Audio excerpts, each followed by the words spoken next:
안녕하십니까. 저는 고려대학교 안산병원 산부인과, 산과, 그리고 고위험 산모를 맡고 있는 김호연입니다.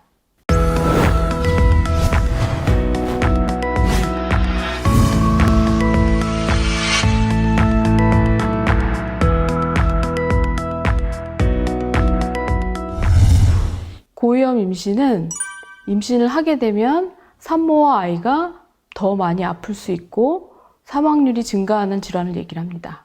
예를 들어서 산모의 나이가 많아서 만 35세 이상이라든지 만성 고혈압, 그리고 당뇨, 자가면역 질환 등등 여러 가지 질환을 앓고 있는 상황에서 임신을 한 경우를 얘기를 하고요. 또 다태 임신이라든지 그리고 이전에 고위험 임신이었던 경우에서 또 다음 임신 때 고위험 임신이 될 확률이 올라갑니다. 내가 지병을 앓고 있는 경우에서 임신이 되게 되면 나는 고위험 임신으로 갈 수도 있겠구나 라고 생각을 하고, 그리고 사전에 의사에게 내 의료 정보에 대해서 충분히 설명을 하는 것이 중요하고요. 그리고 임신 초반에 여러 가지 저희가 검사를 합니다. 그래서 피 검사도 하고 다양한 풍진이라든지 B형 간염 여러 가지 균에 감염됐던 경우나 이런 검사들을 다양하게 하기 때문에 그때 검사 결과에서 이상이 있는 경우에 나오는 경우에서도 고위험 임신으로 진행을 할 수 있어서 이 임신 초반에 준비를 할 때 있어서 대비를 하는 것이 중요합니다. 요즘 저출산 시대가 점점 더 심각해지고 있거든요. 그러면서 산모들이 나이가 점점 많아지고 있죠. 그래서 산모가 나이가 많고 또 초산인 경우에 증가하는 대표적인 질환이 임신 중독증이 있어요. 임신 중독증은 임신 20주 이후에 혈압이 140에 90 이상이고 단백뇨를 특징으로 하는 심각한 상과적인 합병증입니다.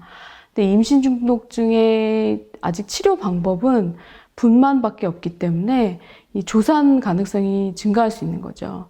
이 임신 중독증의 특징이 혈압이 올라가고 단백뇨만 나오는 게 아니라 경련까지도 할 수가 있고요. 간이나 신장, 뇌라든지 여러 가지 다양한 모든 장기에도 영향을 미칠 수 있고, 특히 또 아이가 덜 자라게 하는 태아 발육 지연까지도 이를 수가 있기 때문에 우리가 굉장히 주의 깊게 보는 질환인데, 어쨌든 치료가 분만이기 때문에 내가 혈압이 좀 높고 뭔가 몸이 평소보다 훨씬 많이 붓고 체중이 증가한다든지 이러면 좀 임신 중독증으로 갈 수 있구나라는 생각을 하면서 이 진찰을 꼭 받아야 되고요. 그런 경우에는 입원까지도 바로 해야 될 수도 있습니다. 그래서 30주에 예를 들어 이런 갑자기 혈압이 올라가고 단백뇨가 나왔다. 그러면은 입원해서 지켜보다가 37주에 만삭이 안 됐는데도 분만을 할 수가 있기 때문에 그런 경우 조기에 입원해서 분만까지도 병원에 입원해서 계속 지켜봐야 되는 상황이 발생을 할 수가 있습니다.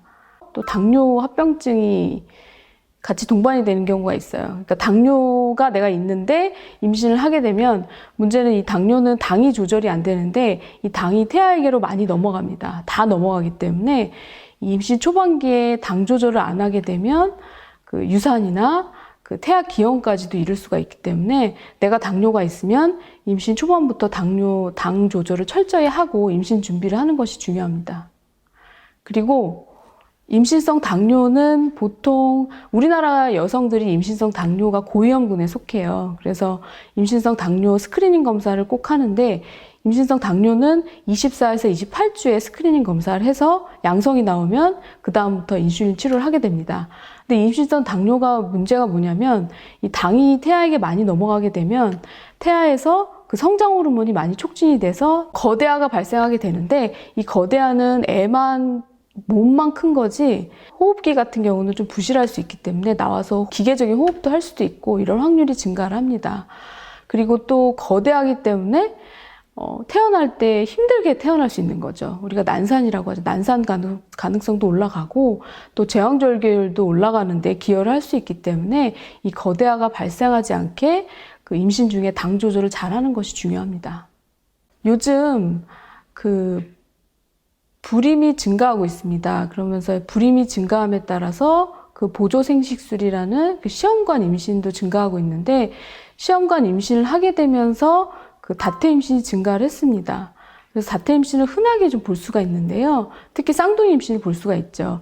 이 쌍둥이 임신은 아이가 2명이 한꺼번에 태어나기 때문에 좋을 것 같이 보이지만 여러 가지 그 상과적인 합병증이 많이 발생을 할 수가 있습니다. 조산 가능성이 2~3배 정도 증가할 수 있고요.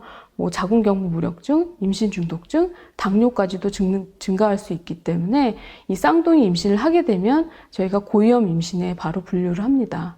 그래서 그 임신 기간에 정상적인 임신은 대개 28주까지는 한 달에 한 번씩 산전진찰을 하고요. 그 다음부터 36주까지 2주에 한 번, 그리고 36주 이후부터는 일주일에 한 번씩 산전진찰을 하는데, 이렇게 쌍둥이 임신 같은 경우는 좀 더 자주 산전진찰을 할 수가 있겠습니다.